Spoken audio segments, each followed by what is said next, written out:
नमस्कार साथियों एवं प्यारे बच्चों। उम्मीद है आप सभी लोग बहुत अच्छे होंगे। सबसे पहले आप सभी लोगों को रक्षाबंधन की ढेर सारी शुभकामनाएं। क्या आपने कभी सोचा है कि रक्षाबंधन का त्योहार कब से मनाया जा रहा है?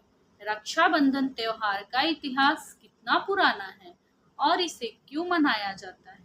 आज मैं आप लोगों के लिए 3 कहानियां लेकर आई हूं जिससे आपको यह समझने में आसानी होगी। यह तीनों कहानियां आपको हमारे इतिहास में मिलती हैं। इसका पहला उदाहरण हमें मिलता है विष्णु पुराण से।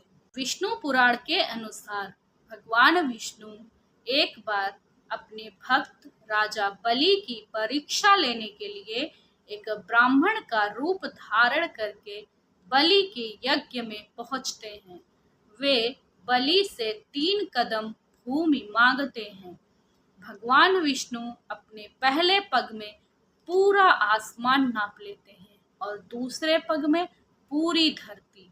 जब भगवान विष्णु अपना तीसरा पग उठाते हैं तो राजा बलि अपना सिर भगवान के कदमों के नीचे रखकर बोलते हैं, प्रभु मुझे स्वीकार करें और मेरे साथ रहें। इस पर भगवान विष्णु मान जाते हैं। जब भगवान विष्णु वापस नहीं लौटते तो माता लक्ष्मी परेशान हो जाती है और वे एक गरीब महिला का रूप धारण करके राजा बलि के पास आती हैं और उन्हें अपना भाई बनाकर राजा बलि को एक रक्षा धागा बांधती है। राजा बलि उन्हें अपने इच्छानुसार कोई भी उपहार मांगने का वचन देते हैं। तब माता लक्ष्मी अपने पति श्री हरि विष्णु को वापस लौटने का वर मांगती हैं। राजा बलि मान जाते हैं और भगवान विष्णु अपने वचन से मुक्त हो जाते हैं। यह पहला उदाहरण था। इसका दूसरा उदाहरण हमें हमारे महाकाव्य महाभारत में मिलता है। मगर उससे पहले अगर आप नए हैं तो चैनल को लाइक एंड सब्सक्राइब कर दें ताकि मेरी और भी कहानियां आप तक पहुंच सकें। इसका दूसरा उदाहरण हमें भगवान श्री कृष्ण और द्रौपदी के एक प्रसंग में मिलता है। जब भगवान श्री कृष्ण शिशुपाल वध कर रहे थे तो उनके सुदर्शन चक्र से कृष्ण की उंगली में चोट लग जाती है और कृष्ण का खून बहने लगता है। वहां मौजूद द्रौपदी अपनी साड़ी का किनारा फाड़कर भगवान कृष्ण के उंगली पर बांध देती है, जिससे कृष्ण भगवान का खून बहना रुक जाता है। फिर भगवान कृष्ण कहते हैं, सखे द्रौपदी, जीवन में जब भी तुम्हें मेरी आवश्यकता होगी मुझे याद करना, मैं तुम्हारी मदद अवश्य करूंगा।